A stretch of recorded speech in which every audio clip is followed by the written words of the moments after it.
Hi, I'm Jeff Lancashire for Build TV. No builder or developer enjoys the approvals process, and it seems like these days there are more of them to line up before construction can get off the ground. But one agency, one you might not expect, is making some changes to ease that process. The U.S. Army Corps of Engineers, headquartered in Washington, D.C. with 38 regional offices nationwide, is eager to work with builders and developers to avoid, minimize, or mitigate impact on what's called waters of the United States. Those are the various wetlands that are under the Corps' jurisdiction according to the Clean Water Act. The first step is determining whether the Corps has jurisdiction and therefore must issue a permit. If so, the Corps can usually offer builders and developers one of two types of permits, depending on the size of their projects, with a streamlined approvals process that issues a permit within 60 days. Mark Sudol, Chief of Regulatory Affairs for the Corps, explains. Nationwide permits are permits issued on the national level for specific types of activities that have less than minimal impacts either singly or cumulatively. And that's things like housing developments, less than a half an acre of impact, pipeline construction, to the placement of scientific measuring devices. Now, a regional permit, on the other hand, are generally issued by a specific Corps district, of which we have 38 across the country, for a type of activity, but it's not limited to the nationwide permit acreage limits of, say, half an acre. So in Florida, you may have a regional general permit for a housing development, maybe 2 acres, versus a half an acre for the nationwide. So that's, again, why we encourage to come in, because you might be able to fit under a regional general permit or a nationwide and get out of the other permit process and get through your process a lot quicker. What about those nightmare Corps permits that are legendary in the industry?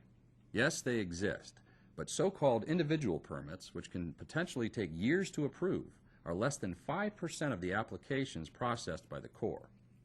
Much more commonly, Sudol says, home builders and residential developers fit into a nationwide and regional general permit process.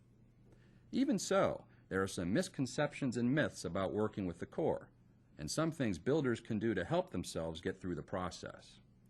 The Corps also is making improvements to its internal operations.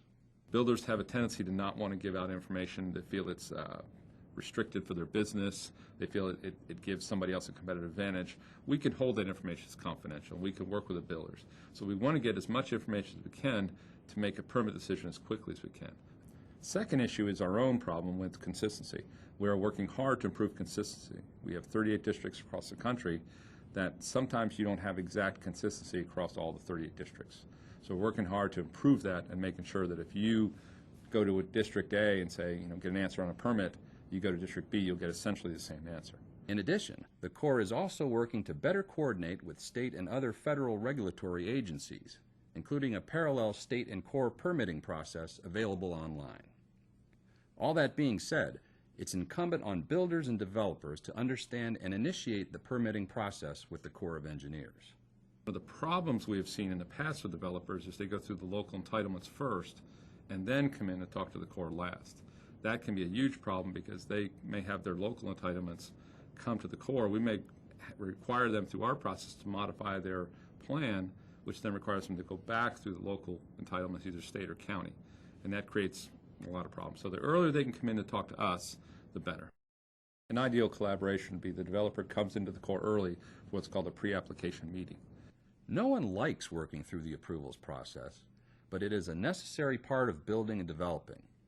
At least with the Army Corps of Engineers, you can rely on a partner that wants to streamline that process as much as possible. My thanks to Mark Sudol and to you for watching Build TV. Tune in again for more ideas to help build your business. For Build TV, I'm Jeff Lancashire.